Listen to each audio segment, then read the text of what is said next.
It was advertised to the public on a commercial, and it was such an obscure service that I immediately doubted its authenticity. I can still recall the bold yellow letters on the television as if they were still in front of me. People storage. At first glance, it sounded like utter nonsense, but the performance the actor put on was just too stupendous for anyone to just skip channels. The young man, or actor, advertising it was named John, if I remember correctly. Most likely a fake name, though. But that's not what was important. What was important was what John was doing on screen. A gentleman off camera asked him if he was having any trouble with his body, any pains or problem areas, or even illness of some kind. And on cue, John, the protagonist of this depraved commercial, claimed to have deep arthritic pain in his left arm, despite appearing to be a robust individual with muscular arms to boot.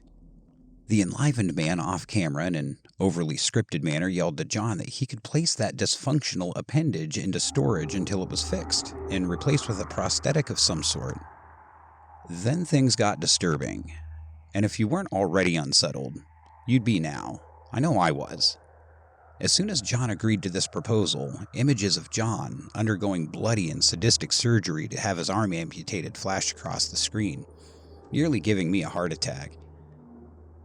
It was clear to me that, based on what the flickering images showed, he was evidently not on any anesthesia of any kind during this operation. However, the next thing I knew, John was sitting back at his kitchen table, showcasing his new arm. I'll be darned if that prosthetic wasn't a state-of-the-art model, though. The futuristic arm was grafted to John's shoulder, and he had flawless control over it. It moved fluidly and without any difficulty. The entire arm seemed to be constructed of an unidentified nebulous black metal, connected by equally black metallic spheres and joints. The hand itself had 5 fingers connected to a circular piece of metal, with a circle cut out of the palm. I was floored by the expert craftsmanship, but the cost of obtaining the arm obviously was enormous based on John's body language.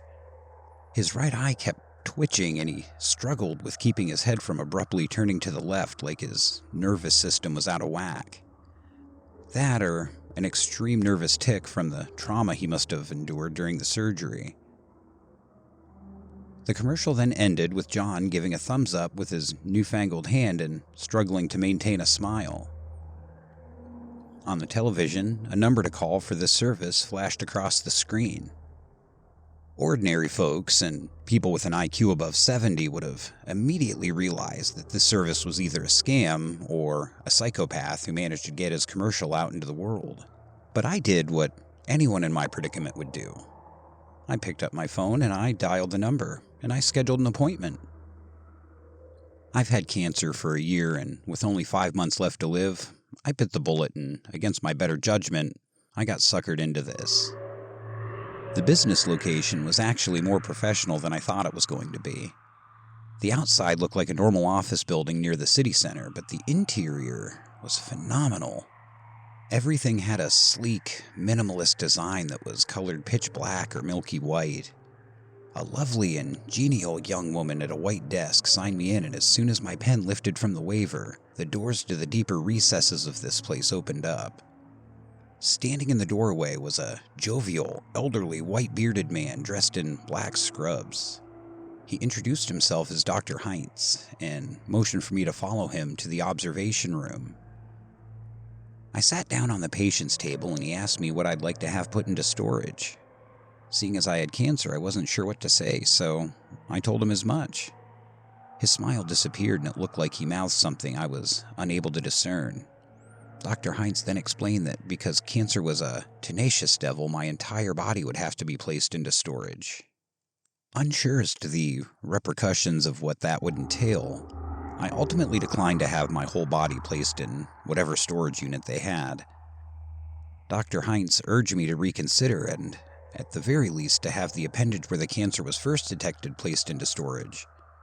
If I felt comfortable with that, then he would remove each of my body parts one by one until they were all healed individually. When I inquired about the methods of storage and healing, he merely skirted around the topic and asked if I would go through with his proposal. After some initial hesitation, I agreed to have my right leg placed into people storage. Thankfully, I remembered how John's surgery went and requested that Dr. Hines put me under before starting the surgery. I hadn't eaten or drank anything that day, so it was fine to start as soon as possible. His initial joy at my acceptance disintegrated when I asked for anesthesia. It was as though I'd just slapped him in the face when I asked that of him. He did agree, albeit reluctantly, to my request.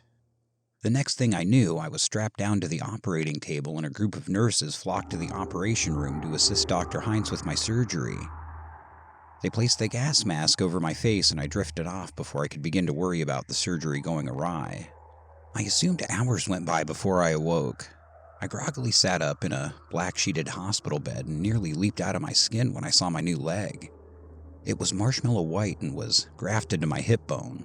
The leg itself was completely solid, with black circles denoting where the metallic joints were, and the foot was essentially a block of metal without toes. Amazingly, after a few minutes I no longer felt tired, nor as ill as I was prior to the surgery. And as if on cue, Dr. Hines burst into my room, congratulating me on my new leg and that my sickly leg was safely contained into storage. I asked him how much the bill would be and when I could be released. He laughed and said that I was already free to go and that I should not worry about paying with money. He said eerily that my leg was sufficient enough of a payment for him. Terrified by his cryptic words, I got out of there as quickly as I could and returned to my apartment. When I was home, I did a more thorough examination of my body. It felt lighter, less sickly. It was like my body was revitalized and my strength was slowly returning. Whatever that surgery did to me, it definitely healed my body to a significant degree. Heck, at that point I was certain I could now beat my cancer and live a full life that was originally denied to me. I proudly walked around my living room, dialing the number of my oncologist to schedule an appointment to see how she could finish off the microbes that were trying to murder me. As soon as she picked up, my body seized up and I dropped the phone onto the hardwood floor. The spot on my hip that was connected to the prosthetic was throbbing with pain and itching to an unbearable degree. I painfully sat down on the ground, tried to scratch the itch that I discovered originated under my flesh and therefore prevented me from doing anything about it. I banged my prosthetic foot into the ground, trying to get any kind of relief from this relentless and torturous situation. I then, regretfully, called the number to people storage and was shocked to hear that instead of customer service, Dr. Heinz's familiar voice was on the other line.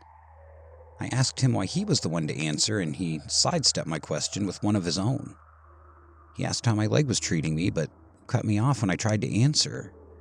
He mentioned that he forgot to explain the possible side effects of the surgery. The possible side effects were itching, burning sensations, electrical surges from the prosthetic, and withdrawals. The side effects made sense, but when he said withdrawals, I began to panic.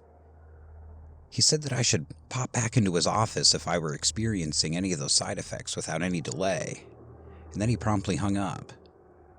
I did not want to go back to that place, but I felt like I needed to, that something was calling to me. Not only that, but the pain that originated from my leg had vanished, and now I felt like I was walking on air. I concluded that the way to increase the level of pleasure the leg gave me was to place more of my body into storage. What was a little bit of sudden and unbearable pain for a few minutes if it meant experiencing these glorious pulses of glee that traveled through my system? I raced my way to my car and broke numerous motor laws to make it back to Dr. Heinz's office in 5 minutes flat. As if anticipating my arrival, Dr. Heinz was standing out front of the building with his arms behind his back, a mischievous grin on his face. I sloppily parked my car and ran up to him, hastily explaining what had just occurred to me. He chuckled and said that he'd seen this before and I shouldn't worry as he'd take care of everything. A few minutes later, I was again strapped down to the operating table, and this time I rejected receiving any anesthesia. I wanted to watch Dr. Heinz, the man responsible for these unspeakable, orgasmic feelings coursing through my veins. I wanted to see him work. I watched as he took a saw and cut off each of my appendages, joint by joint. I felt no pain whatsoever when the serrated edges cut through my flesh like butter. It was like my nerves were rewired to feel the opposite. The normally painful stimuli one would feel felt delicious for me, and I encouraged Dr. Hines not to stop until he was finished. Finally, all that was attached to my torso was my head. But I passed out from the throes of passion I was going through and instead woke up to darkness all around me. Confusion befell me as I realized my head was submerged in a sugary tasting water, unconnected to the rest of my body. And even more odd, I was able to breathe, and miraculously I was still alive. Anyway, I could care less about being nothing more than a head in some sort of vat. I was in pure ecstasy, and my head shuddered as I let it wash over me. My intimate moment was cut short when suddenly the lights in the room I was in turned on. I looked around to see that my head and the rest of my body parts were stored in glass containers of a blue liquid alongside hundreds of others in my situation. I could see Dr. Hines across the sterile, black and white room smile and wave at me. He called out to me that I'd be put back together once the cancer had been purged from all my body parts. He said it would only take a few hours to accomplish, but that I was more than welcome to stay for as long as I liked before the lights went back off and he closed the door. I think I'll take him up on that. I could see myself staying for quite some time. After all, people storage, well, stores people. And I, for one, want to get my money's worth. I'll leave when I'm ready.